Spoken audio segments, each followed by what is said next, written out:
It's a little bit long. It says, America's war on terrorism has been joined on the front pages by a new crisis: corporate corruption at the highest levels of American industry.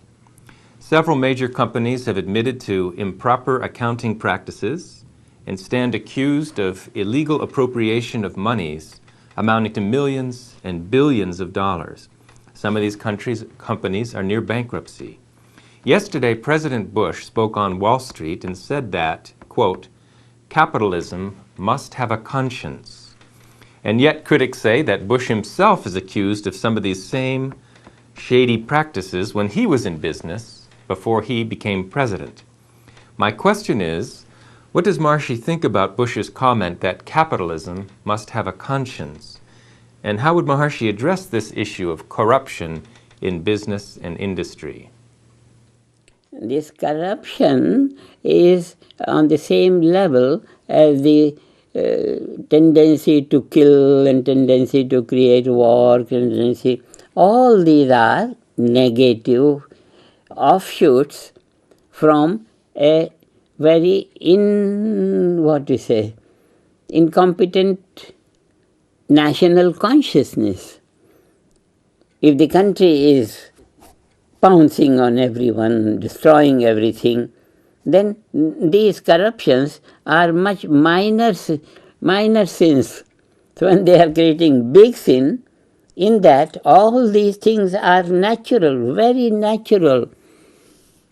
And therefore, nothing will prevent this natural negativity in the field of behavior of the nation and all that, nothing except a purified, pure world consciousness, peaceful world consciousness. Peaceful world consciousness is the only answer, is the only answer, is the only answer. That was why when this thing happened in the US, I immediately said only 1 billion will be enough to permanently maintain these peace-creating groups.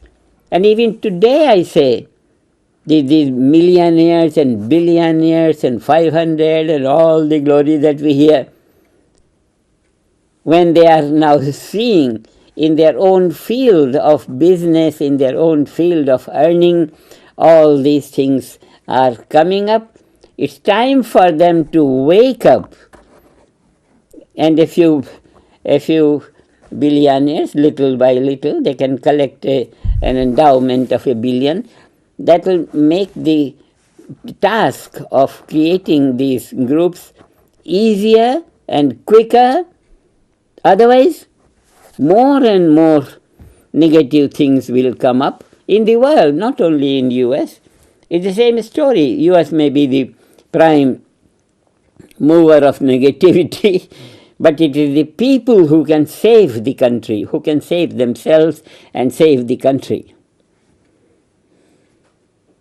It has to be on a global scale. It has to be on a global scale.